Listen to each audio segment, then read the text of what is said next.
Le Maillot Réveil.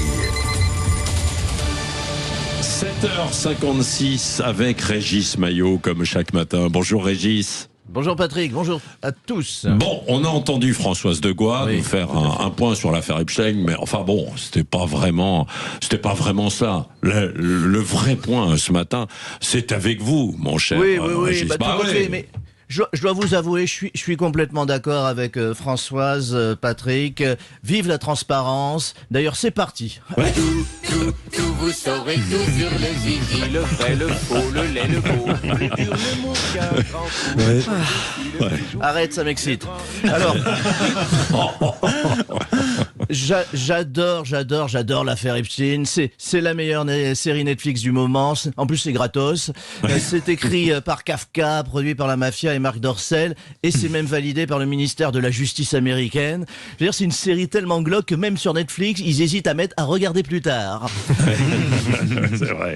Alors, l'affaire Epstein, c'est quoi? C'est un peu le Bistouguette du 21e siècle, quelque part. C'est la version XXL du Bunga Bunga. Ah bah oui, on avait eu Alors ça. j'allais dire même qu'à côté d'Epstein, Berlusconi, c'est un peu l'abbé Pierre, mais bon, l'expression est désormais anachronique, on ne peut plus le dire. Hein. D'ailleurs, je suis très déçu, les amis, plus de 3 millions de pages dévoilées, et à ce jour, aucune mention de l'abbé Pierre dans les dossiers Epstein. Rien. Pas un SMS, pas un témoignage de Carmélite, pas un tirage de clochette, pas une visite de soutane, pas un after Emmaüs aux îles Vierges, rien. Je suis très déçu. C'est un coup dur pour l'excellence française en matière de pédocriminalité ecclésiastique. Alors comme quoi, Epstein n'empruntait qu'aux riches, et le proverbe est bien là, le ruissellement, ça ne marche jamais, même pas dans le vice. Enfin, passons. Bon, mais il y aura peut-être de nouvelles révélations, Régis. J'ai tellement hâte. Ah bon? J'ai tellement hâte. D'ailleurs, par souci d'honnêteté, je rappelle que quand même à nos auditeurs, qu'être cité dans les dossiers Epstein ne veut pas dire être coupable. On est d'accord? Ah bah oui. D'ailleurs, ça nous arrange tous ici. Je plaisante. Je tiens évidemment à informer nos auditeurs que je ne suis pas cité dans ces dossiers, ce qui est à la fois rassurant et profondément vexant.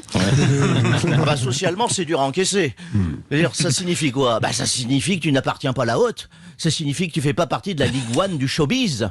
Même en remplaçant, ils ont pas voulu de moi. Je veux dire, ça fait plus de 20 ans, moi, que je suis dans le métier. Hein. J'ai jamais été invité dans ces soirées soi-disant légendaires. Jamais. Pas de partie coquine, pas de coque, pas de stupre, pas de filles, pas de massage, pas de garçons tout nus, pas de mains partout, pas d'étonné avec des nains.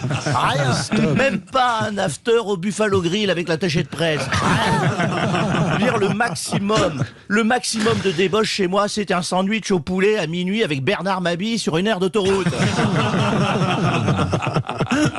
Alors que je balancerai pas des noms à l'antenne, mais bon, hein, il y en a qui ont eu la belle vie ici. Hein. Bon, je ne dis rien. Je veux dire, moi, la seule fois où je me suis fait masser à mon insu, je vais vous dire, c'était il y a pas longtemps, c'était chez Michel Drucker, je partageais le canapé rouge avec Jean Lassalle. J'ai encore la marque de ses pouces dans la nuque. Bon allez, à demain, j'ai un peu honte. Merci beaucoup Régis Maillot, et on vous retrouve aussi évidemment pour votre spectacle. On en reparlera demain sur les dates pour aller vous voir et le grand succès, puis c'est sur votre site. Allez, la météo.